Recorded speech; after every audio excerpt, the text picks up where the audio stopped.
2025 সালে তোমরা যারা এসএসসি পরীক্ষা দেবা, তোমাদের গণিতের সিলেট বোর্ড 2019 সালে আসা একটি ত্রিকোণমিতির সৃজনশীল প্রশ্নের গ নাম্বার প্রশ্ন দেখাবো।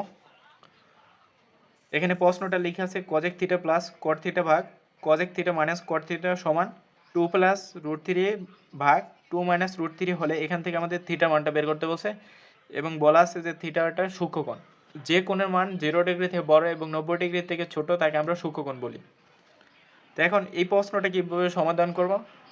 যদি এরকম থাকে যে উপরে cos থিটা আছে, এখানেও cos থিটা আছে, এখানে cot থিটা আছে, এখানে cot থিটা, মানে একই মান এবং প্লাস মাইনাস আছে, ঠিক একই, এখানে 2 আছে, এখানেও 2 আছে, এখানে √3, এখানে √3, শুধু চিহ্নটা চেঞ্জ।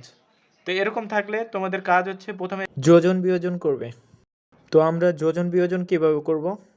যদি দুইটা ভগ্নাংশ ভাগ আকারে থাকে, যেমন এটা একটা ভগ্নাংশ, এটা একটা ভগ্নাংশ, যেমন a ভাগ b সমান c ভাগ d, এরকম যদি ভগ্নাংশ ভাগ আকারে থাকে তাহলে এটাকে আমরা কিভাবে জারণ বিজারণ করব?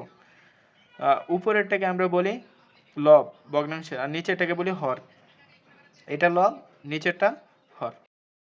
তো যোজন বিয়োজন করার নিয়ম হচ্ছে এই লবটাকে প্রথমে উপরে একবার লিখবা, নিচে একবার লিখবা, তারপরে এই পাশের লবটাকে উপরে একবার লিখবা, নিচে একবার লিখবা। যোজন বিয়োজন করার ক্ষেত্রে উপরে আমরা প্লাস দিব, নিচে দিব মাইনাস, উপরে প্লাস নিচে মাইনাস। তারপর নিচে যে হরটা থাকবে ওইটা উপরে একবার লিখবো, নিচে একবার লিখবো। এখানেও নিচে যে হরটা আছে ওইটা উপরে একবার লিখবো, নিচে একবার লিখবো। এভাবে আমরা যোজন বিয়োজন করি। ঠিক একইভাবে আমরা এই সূত্রের সাহায্যে আমরা যোজন বিয়োজন করব। তাহলে এখানে ভগ্নাংশের উপরে cosec theta plus cot theta আছে, এটা হচ্ছে লবের মান। তাহলে আমাদের উপরে যে লবটা থাকবে ওইটা উপরে একবার লিখবো, নিচে একবার লিখবো। তাহলে cosec theta plus cot theta এটা আমরা উপরে একবার লিখবো, cosec theta plus cot theta. এটা আবার নিচে লিখবো cosec theta plus cot theta. ঠিক একই কাজ করবো, এখানে উপরেরটা লব, নিচেরটা হর। উপরে 2 প্লাস √3 এটা উপরে একবার লিখবো, নিচে একবার লিখবো 2 প্লাস √3। তারপরে এখানে আমরা উপরে প্লাস নিচে মাইনাস, তাহলে উপরে প্লাস নিচে মাইনাস, এখানে উপরে প্লাস নিচে মাইনাস। এখন নিচে যে হরটা আছে এখানে একবার লিখবো, এখানে একবার লিখবো, কিন্তু উপরেটা লেখার সময় আমরা ব্র্যাকেট দিয়ে লিখবো। তাহলে উপরে হবে cosec theta minus cot theta, অর্থাৎ নিচেরটা উপরে একবার লিখবো, নিচে একবার লিখবো cosec theta minus cot theta. এখানে আমরা নিচেরটা লেখার সময় ব্র্যাকেট দিয়ে লিখবো। এখানে একই কাজ, ব্র্যাকেট দিয়ে আমরা নিচের হরটা উপরে লিখবো 2 মাইনাস √3, নিচে আরেকবার লিখবো 2 মাইনাস √3 সমান। এখন cosec theta plus cot theta, তারপর এই প্লাস দিয়ে ব্র্যাকেটের ভিতরে মানগুলোকে গুণ করে দিব। প্লাসের সাথে এই cosec-এর সামনে প্লাস আছে, প্লাস প্লাসে গুণ করলে প্লাস হবে cosec থিটা, তারপর প্লাসের সাথে মাইনাস গুণ করলে মাইনাস cot থিটা। নিচে আমরা গুণ করে দেব, তাহলে এখানে যেটা থাকবে cosec theta plus cot theta, তারপরে এই মাইনাস দ্বারা ব্র্যাকেটের মানগুলোকে গুণ করে দেব। তাহলে cosec-এর সামনে প্লাস ছিল, প্লাসে মাইনাসে গুণ করলে মাইনাস cosec থিটা, আর এখানে মাইনাস আছে, ব্র্যাকেটের বাইরে মাইনাস, মাইনাস মাইনাসে গুণ করলে প্লাস হয়ে যাবে cot থিটা। এটাকে আমরা শর্টকাটে ভাববো। আমরা চাইলে এই লাইনটা না লিখে সরাসরি এই লাইনটাও লিখতে পারি।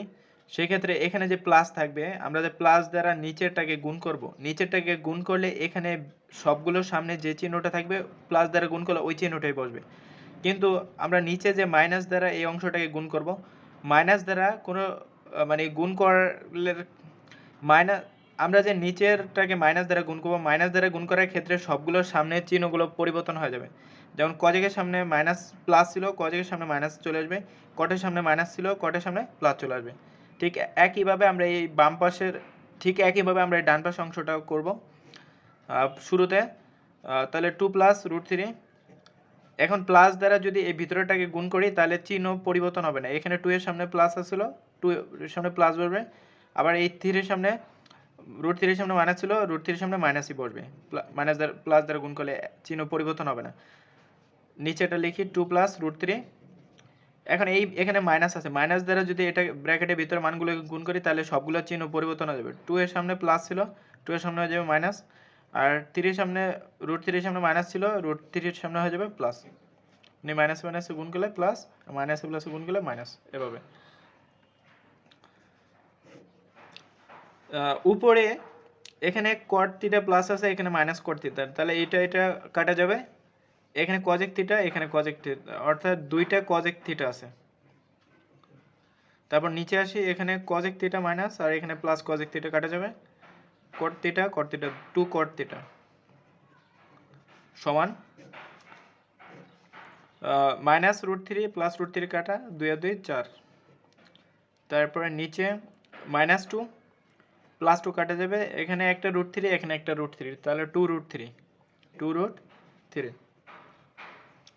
এই 2 আর উপরে 2 কাটা যাবে, উপরে হবে কজেক থিটা আর নিচে কট থিটা সমান এই 4 এর সাথে 2 কাটাকাটি করলে উপরে 2 হবে আর নিচে হবে 3। এটার পরের ধাপটা কিভাবে করবা, এখানে যে কজেক থিটা আছে আর কট থিটা আছে এই দুটাকে সরাবা, কারণ আমাদের থিটার মান বের করতে হলে একটা ত্রিকোণের মধ্যে অনুপাত রাখতে হবে, এখানে দুইটা আছে একটা বানাইতে হবে। আমরা কজেক থিটার সূত্র জানি, কজেক থিটা সমান 1/sin থিটা। তারপর নিচে কট থিটা আছে, কট থিটার সূত্র জানি, উপরে বসবে cos থিটা, নিচে হবে sin থিটা। তাহলে কজেক থিটার পরিবর্তে আমরা লিখতে পারি 1/sin থিটা, তাহলে উপরে লিখো 1/sin থিটা। আর নিচে কট থিটার পরিবর্তে আমরা লিখতে পারি cos থিটা ভাগ sin থিটা, cos থিটা ভাগ sin থিটা সমান 2/√3। এখন এখানে দুইটা ভগ্নাংশ আছে এবং মাঝখানে ভাগ আছে, তাহলে উপরের ভগ্নাংশটা আমরা প্রথমে লিখব 1/sin থিটা। লেখার পরে মাঝখানে ভাগ আছে, ভাগ থাকলে ভগ্নাংশটা উঠানোর জন্য আমরা গুণ করে দেব। গুণ করলে নিচে যে ভগ্নাংশটা থাকবে এই ভগ্নাংশের হরটা লবে চলে যাবে, লবটা হরে চলে যাবে, অর্থাৎ সাইনটা উপরে চলে যাবে, সাইন উপরে চলে যাবে আর উপরে ছিল cos, cosটা নিচে চলে আসবে, সমান সমান 2√3। উপরে সাইন আর নিচে সাইন কাটাকাটি যাবে কারণ এর মাঝখানে গুণ আছে, তাহলে এটা হবে 1/cos থিটা সমান সমান 2/√3। এখন আমাদের cos আনতে হবে, তাহলে আমরা এটাকে উল্টায় দিব, মানে cosটাকে উপরে দিব, অনটাকে নিচে দেব, তাহলে এইটা √3টা উপরে চলে যাবে, 2টা নিচে চলে আসবে, আমরা এক পাশে উল্টায় দিব, তাহলে cos থিটাটা উপরে চলে যাবে আর নিচে তো অন লেখার প্রয়োজন নেই, আর √3টা তাহলে উপরে চলে যাবে আর 2টা নিচে চলে আসবে। ব্যস্তানুপাতিক করে ফেলছে। তাহলে এখান থেকে আমরা থিটার মান বের করব, থিটার সমান সমান লেখা যায় এই থিটাটা থাকলে এখানে যে cos আছে, cosটা এই পাশে ইনভার্স হয়ে যাবে, cos ইনভার্স √3/2। তো এটা ক্যালকুলেটর কিভাবে বসাবা, প্রথমে শিফটে চাপ দিবে, শিফটে চাপ দিয়ে cos-এ চাপ দিলে এই cos ইনভার্স চলে আসবে আর ব্র্যাকেটে এই মানটা লিখে দিবে √3/2। কত আসতেছে 30, তাহলে থিটার মান 30 ডিগ্রি। এরকম যদি প্রশ্ন আসে প্রথমে জারণ বিজারণ করবা, জারণ বিজারণ করে ত্রিকোণমিত অনুপাতগুলো বসাইয়া তারপরে কাটাকাটি করে মানটা চলে আসবে থিটার মান। আমাদের বলছে যে থিটাটা সূক্ষ্মকোণ, এটা সূক্ষ্মকোণ, সুতরাং লিখে দিবা যে সূক্ষ্মকোণটা হচ্ছে তোমার 30 ডিগ্রি। ভিডিওটা ভালো লাগলে অবশ্যই লাইক দিবে আর বন্ধুদের মাঝে শেয়ার করে দিবে।